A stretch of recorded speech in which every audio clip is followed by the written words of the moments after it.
Iteka n'umunezero ntangere vyo gusubira kubana namwe banywanyi bacu mubana natwe mu makuru n'ibiganiro vya misi yose tubandanya gushikiriza kuri no mbonesha kure yacu kandi yanyu muhuza TV. Uyu n'umwanya tugiye kubageza ko amakuru ibiriko biravugwa bigezwe ko muri kano kanya nga mu gihugu c'u Burundi, akaba ari amakuru tuza kugaruka cane ko biriko biravugwa mu bisata vyinshi bitandukanye, ariko ahanini tukaza kuraba kubiriko biravugwa mu gisata ca politike be ni gisata c'agateka kazina muntu. Vyinshi biriko biravugwa kuri Gaston Sindimwo. Uyu yarabaye umutegetsi akomeye nga mu gihugu c'u Burundi kuko yabaye icegera ca mbere ca president Nkurunziza. Amakuru ahari nuko hoba hariho umugambi wo kugirira nabi uyu mwubahwa Gaston Sindimwo, kuko kuri uyu munsi genekerezo ya 24 myandagaro uyu mwaka w'ibihumbi 2025 Gaston Sindimwo yahoze ari icegera ca mbere ca president Nkurunziza. Urugo rwiwe rwazindutse rukikujwe n'abapolisi, n'urugo ruraho bita muri quartier Miruwari. Iyo nzu yarigabuyemwo kabiri, igice ca Gaston Sindimwo n'igice c'umukenyezi wa Gaston Sindimwo basanzwe batumvikana. Mu minsi iheze amakuru ari akavuga yuko uyu Gaston Sindimwo yari yimutse gato kugira akora ibikorwa vyo gusanura iyo nzu. Umukenyezi wiwe rero ngo yoba yaketse ko ari urugeri rwo kuyimusohoramwo maze we ayigumwamo. Muri ico gihe c'ibikorwa vyo kwisanura mu ruhande rwiwe rero Gaston Sindimwo yari yahasize uwumurabira. Amakuru hari kandi nuko ku rubuga rwa Twitter rw'umumenyesha makuru wa Radio Bonesha FM Leo Misago yaruka kwandika ko Gaston Sindimwo yikeka ko umukenyezi wiwe ariko arakoreshwa n'ubutegetsi bw'abo muhora ibikorwa vya politike vyo muri kahise be n'amajambo aherutse gushikiriza. Ubundi amakuru avuga ko ubuzima bwa Gaston Sindimwo bushobora kubangamirwa bikomeye ni ivyavuye ku majambo yatangajwe na Apotre Isidore Mbayahaga, ndetse hamwe bakavuga yuko Mbayahaga wo mu mugambwe Upona yarejeje kugurisha Gaston Sindimwo. Amajambo Apotre Isidore Mbayahaga yavuze ko yita umugenzi wiwe Gaston Sindimwo na amajambo ateye ubwoba. Benshi vyarabagoye gutahura ko ari amajambo ava mu mugenzi koko. Ico gihe Apotre Isidore Mbayahaga yumvikana ahubwo nk'amajambo yo gucisha umutwe Gaston Sindimwo. Izo bikaba vyarabaye nyuma y'ikiganiro Gaston Sindimwo yabayemwo kuri Radio Isanganiro mu ntango za Rusama uyu mwaka w'ibihumbi 2025, akavugiramwo impungenga afise kubijanye n'intambara ziri muri Republika Iharanira Intwaro Rusangi ya Kongo. Mugenzi rero Isidore Mbayahaga akamwagiriza ko yahemukiye igihugu, kafise bariko baramukoresha bibaza ko ivyo avuze biheza bikakigwa na benshi. Isidore Mbayahaga ico gihe yatomoye ko Gaston Sindimwo yoba yakoreshejwe n'u Rwanda, akanamugabisha ko ruzoca rumwica. Ivyo vyafashwe nk'akamaramaza kumva amajambo nkaya ku muntu yitwa umukozi w'Imana akavuga ko ariko hanura umugenzi wiwe. Ngubundi kirazira kuvuga ibintu nk'ibi atamatoza akomeye banje gukora, narirya ingaruka z'amajambo nkaya mu Burundi zishobora kuvamwo n'urupfu rw'umuntu. Mbayahaga ico gihe amaze kuvuga ayo majambo, benshi bahise biyumvira ko n'ubundi Mbayahagazwe nk'umwe mu bama mu gutwi kwa President Ndayishimiye, ahane nahagafatwa kasohora ivyo President Ndayishimiye amutumye. Bikaba bizwi ko imigenderanire ya President Ndayishimiye na Gaston Sindimwo itamye ari myiza cane kuva na kera. Bamwe bati Mbayahaga n'ubundi ivyo yabivuze abitumwe n'ubutegetsi, ariko kandi benshi bakanashimikira ku kuba yarafise ibanga rikomeye cyane yagendana rivuga yuko yoba yaremerewe ko ari we azoca ba icegera c'umukuru w'igihugu agasubirira Prosperi Bazombanza. Reka n'ubundi yo tugaruke kuri uyu mugambi uhari ngo kugirira nabi Gaston Sindimwo. Urugo rwa Gaston Sindimwo yahoze ari icegera ca mbere ca president Nkurunziza rwazindutse rukikijwe n'abapolisi. Ni urugo ruri muri aho bita muri quartier Miruwari. Iyo nzu yari igabuyemwo kabiri nk'uko natangwe mbivuga, igice ca Gaston Sindimwo n'igice c'umukenyezi wa Gaston Sindimwo basanzwe batumvikana. Mu minsi iheze Gaston Sindimwo nababwiye ko yari yimutse gato kugira akora ibikorwa vyo gusanura iyo nzu. Umukenyezi wiwe agakeka ko ari uruyeri rwo kuyimusohoramwo maze ayigumamwo. No muri ico gihe c'ibikorwa vyo kwisanura mu ruhande rwiwe Gaston Sindimwo yari hasize uwumurabira. Icyatangaje abantu rero nuko abapolisi bashitse basaka inzu yose, barakoramwo imfunguruzo zose, bafata wa musore Gaston Sindimwo yasiga ku ruhande rwiwe, bamujana kuri parike generale ya Ntahangwa. Vyarangiye za mfunguruzo zose Procureur General azishikirije umukenyezi wa Gaston Sindimwo, wa musore nawe aca ategekwa kudasubira guhonyoza ikirenge mu rugo. Umukenyezi atashe yashitse abomora ivyubatswe vyose n'umugabo wiwe, bitandukanye uruhande umwe wese abamwo muri abo babiri. Bamwe bati ese koko ko bari agasomborotso kugira Gaston Sindimwo atahuke? Nkuko natangwe mbivugana none ku rubuga rwa Twitter, umumenyesha makuru wa radio Bonesha FM Leo Masengo yaheruka kwandika ko Gaston Sindimwo yikeka ko umukenyezi wiwe ariko arakoreshwa n'ubutegetsi bwoba bumuhora ibikorwa vya politike vyo muri kahise be n'amajambo aherutse gushikiriza. Biravuga ko imigenderanire ya Gaston Sindimwo na President Ndayishimiye yo bitigeze imera neza kuva Ndayishimiye yashitse ku butegetsi. Amajambo rero Gaston Sindimwo yavuze mu minsi iheze na cyane kuvyerekeye intambara iri muri Republika Iharanira Intwaro Rusange ya Kongo yaje asongera isibe kugeza aho witwa Apotre Isidore Mbayahaga atanga ubutumwa bwasa n'ubw'agacamutwe kuri Gaston Sindimwo.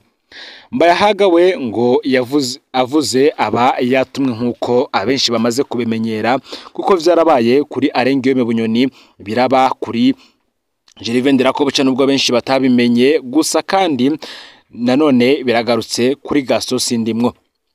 Amatwa dusumira nuko ibi vyabaye ku rugo rwa Gaston Sindimwo vyashitse mu gihe kandi nawe amaziga atari mu Burundi.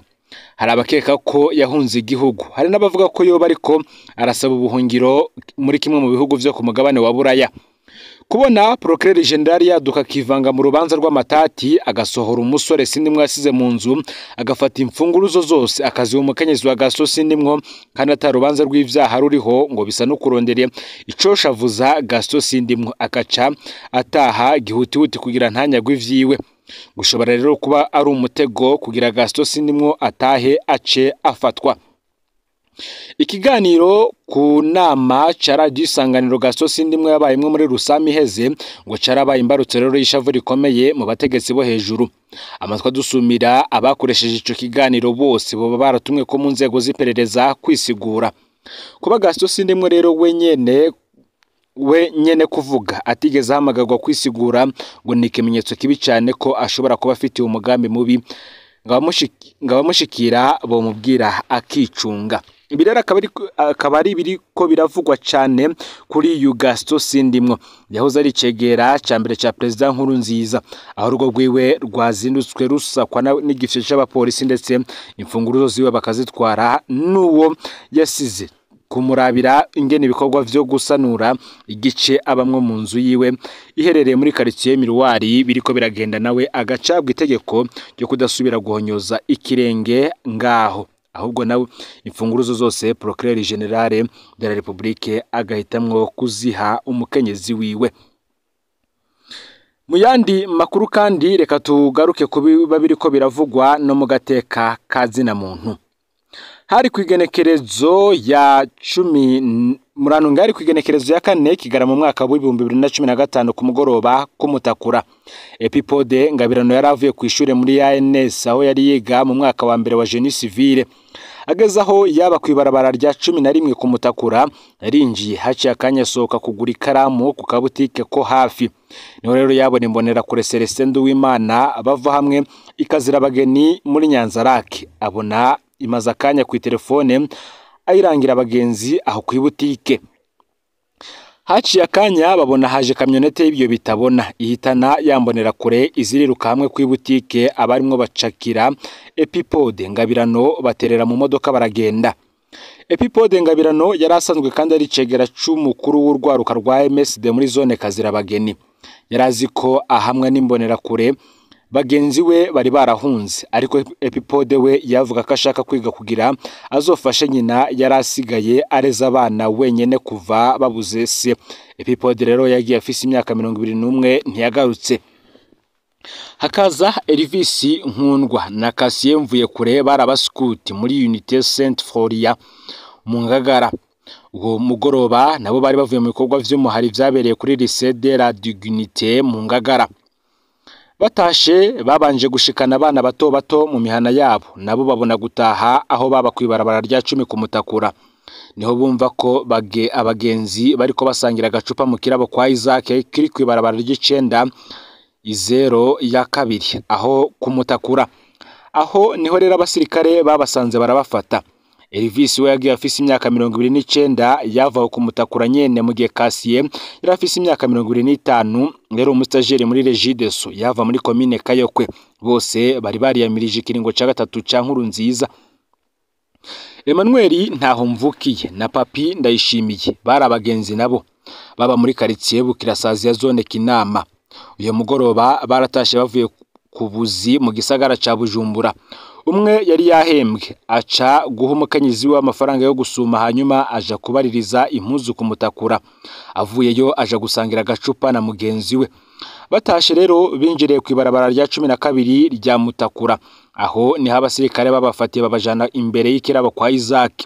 Kuva ubwo nabo nta gakuru. Emmanuel Ntahomvukiye nawe yagiye afise imyaka 36, Papi Ndayishimiye we yari afise imyaka 25. Aba bombi bari abanywanyi ba FNL ya Gatorwasa, ntibari bashigikiye ikiringo ca gatatu ca Nkurunziza. Seri Nijimbere Batazira Tayiga yari umushoferi wa taxi yakorera mu gisagara ca Bujumbura. Uyo mugoroba nawe yaravuye ku kazi ashika yicarana na bagenzi we hafi yaho yaba ku ibarabara ry'umunani kumutakura. Yabonye haza umugwi w'abasoda barabamurika aho bicaye. Umwe baramuhamagara aritaba, baca baramujana n'uwundi umugenzi umwe. Bose babatwaye hamwe ku kirabo kwa Isaac. Tayiga ntiyagarutse. Thierry Nijimbere yavuka muri commune Makebuko yari afise imyaka 29. Uyu nawe akaba ari umunywanyi wa MSD, ntiyarashigikiye ikiringo ca gatatu ca Nkurunziza. Hakaza kandi Albert Nduwimana Batazira Gaposho yari afise imyaka 17 gusa. Yari yiga mu mwaka wa 12 ku ishure Dondodier muri quartier Cibitoke. Yari asanzwe kandi akora no muri salon de coiffure yari kwibarabara ry'umunani. Uyo mugoroba yaratashe muri quartier Kinyankoge mu Buterere amanukira ku ibarabara ry'icenda kumutakura. Yamanutse yumviriza umuzika afise kuteri mu matwi. Ageze hamwe ku kirabo kwa Isaac, abasoda baramuhagaritse ntiyabumva. Baca baramufata bamujana mu bandi bari bafashwe. Albert Nduwimana we ntiyagarutse kandi nawe ivya politike ntiyabibarizwamwo. Leonidas Ngendakuriyo yari umudandaza yari afise ibutiki imbere y'ikirabo kwa Isaac. Uwo mugoroba nawe yumvise amajwi y'ababoroga imbere y'ikirabo asohoka kuraba nawe aca arafatwa. Uyavuka muri commune n'intara ya Makamba yari umuvyeyi w'abana 5. Yari umunywanyi wa MSD yagirijwe ko yahoraha ibipfungurwa abeyamirije ikiringo ca gatatu ca Nkurunziza. Kuva afashwe nawe ntiyagarutse. Elia Nijimbere Batazira Senegale yari afise imyaka 31 nawe yavuka kumutakura ibarabara rya mbere. Uwo mugoroba nawe nyene yarahamagawe azaho ku ibarabara ry'icenda, nuko abarafashwe n'abasirikare. Uyu nawe kandi akaba yari umunywanyi w'umugambwe MSD yari yamirije ikiringo ca gatatu c'umuhisi Petero Nkurunziza. Amakuru y'ico gihe avuga ko hafashwe abantu 37. Hariho benshi batarashobora kumenyekana. Hari uwitwa Didier wo kwibarabara rya 12, haravuzwe Remy Manirambona Batazira Mahwinya na Wazisi Batazira Busibuyi bo muri commune Ruhororo. Haravuzwe kandi Donatien Mutoni wabo mwene Tumagu yavuka ku mutumba wa Muyabara muri commune Mubimbi, aho kandi ababazi nabo barabuze. Hariho n'abandi benshi bataramenyekana. Hari benshi bahamagawe gusangira agacupa ku kirabo kwa Isaac Ngenze Buhoro, umunywanyi wa CDDF yahoze ari umugenduzi w'amashure mu ntara ya Bubanza yahahora. Ntibamenye ko rero wari umutego. Benshi bafatiwe muri ico kirabo, abandi nabo bafatirwa mu yandi mabarabara, ariko bakazanwa bose kuri ico kirabo. Abo bose rero bafashwe kuri ico kirabo barafashwe barabohwa burizwa pick-up zibiri z'igisirikare n'ibisi Toyota Hiace yo mu gipolisi cagwanya imigumuko. Imodoka zafashe irya Kivoga muri Bubanza. Kuva ubwo nta gakuru kabo bantu. Kwiso muti rero abo bantu babazwa nde? Kwisonga hari umuhisi Lieutenant Colonel Darius Kurakura yatwara bataillon Génie de Combat ku Muzinda. Ni nawe kandi yarajejwe guhonya biyamirije ikiringo ca gatatu ca Nkurunziza mu makaritsiye yo mu buraruko bw'igisagara ca Bujumbura. Muri ayo mabanga yafashwe na komiseri Felix Niyo Rugira yarajejwe operation mu gipolisi kijeje kurwanya igumuko ya gatatu. Ivyegera vya Darius Ikurakure mu gikorwa cyo kurondera guhonya biyamirije ikiringo ca gatatu ca Nkurunziza ari kapiteni Jules Bimazubute batazira Kibinda ubu akaba ari majoro yari afise icicaro mu Ngagara be na kapiteni Prudente Ntezimana ubu nawe akaba afise ipete rya majoro yari afise icicaro ku Mutakura. Aho kandi ntitwokwibagira ibisongerezi vy'intwaza ngabo nka Judan Storo niyo ngabo batazira Musatura Ndayiragije ndetse na Ajuda Gilbert Ndikubwimana bari basanzwe bafasha Darius Ikurakure gukora ibara ku Mutakura. Abandi bafashije rwose abasirikare ba Darius Ikurakure uwo mugoroba barabajejwe intwaro kwisonga hakazwa ari chef de zone wa Cibitoke Evode Nkeshimana be na chef de quartier wa Mutakura Adele Ndikumasabo. Bafatanije rero n'imbonera kure nibo biriwe bareretse abari bateguye gufatwa uwo mugoroba. Urutonde rw'abafatwa rwoba rwarika abantu 70 ariko bivugwa ko hafashwe 37 gusa. Uruhara rwa Evode na Adele rwari ntangere kubera bahoze ari abanywanyi ba MSD imbere yo kwinjira muri CNDD FDD. Ngaba rero nibo bari bazi neza abo barondera, bari bazi naho baba. Komiseri Felix niyo rugira nawe nyene yarazi benshi kubera yaba kubuterere. Ngaho rero amakuru yaragizwe ko muri kano kanya ufyonde subscribe canke sabone niba utari wafyona ko kugira ngo tujucikanwa nayo dushikiriza no Muhuza TV Imana ibahezagire.